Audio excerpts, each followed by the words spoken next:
BP high नुहे किंतु dangerous हो पारे 120 रु 134 बीपी को प्री हाइपरटेंशन कह जाए माने बीपी आरंभ हो गलानी तो सेटा आमे ताको जदि इग्नोर करबा प्री हाइपरटेंशन को साइलेंटली आमको डैमेज करिवो साइलेंटली ताहा आम ब्लड वेसल्स को टाइट करदेव हार्ट को पंप करने बहुत कष्ट हम ब्रेन रो वेसल्स सब डैमेज कर किडनी को फिल्टर करने भी बहुत प्रेशर लगी तो प्री हाइपरटेंशन रे जदि आम केयरफुल रहा प्री हाइपरटेंशन को जदि आम इग्नोर करवानी तो कौन हम तो आमको फ्यूचर मेडिसिन दरकार पड़ो ना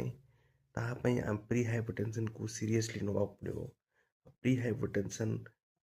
गोटे थर है डॉक्टर वार्न करेंगे आपन को से टाइम रे आपन केतोटी जिनिस करिया पड़ो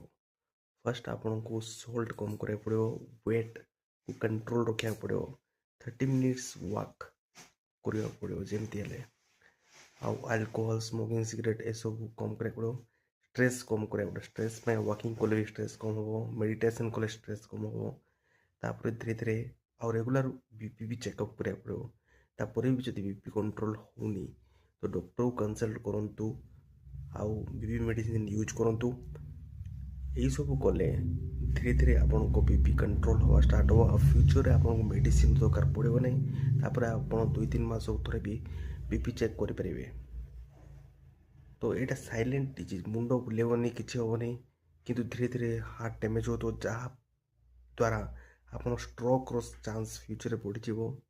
तो एबे ही जागृत होंतु आ वीडियो को शेयर करंतु बहुत लोक सहित से उपकृत हेबे एभली वीडियो जदि भल लगे सब्सक्राइब करा भूलुनी लॉन्ग फॉर्म वीडियो भी आसूँ बीपी को लेकिन केमी बीपी निजे घरे आप चेक करेंगे केमी बीपी रो सिम्पटम माने हार्ट अटैक रो बीपी बढ़े हार्ट अटैक जो सिम्पटम को घरे केमी कंट्रोल करेंगे कौ मेडिसिन यूज करेंगे केते दिन जाए यूज करेंगे कंटिन्यू यूज करेंगे कि नहीं ताहा भी जानीपारे आसबू वीडियो भल लगे शेयर करूँ मुझे डेली गोटे वीडियो छाड़ी आपण हेल्थ को बेटर करने okay welcome to MedTech Daily subscribe for more video.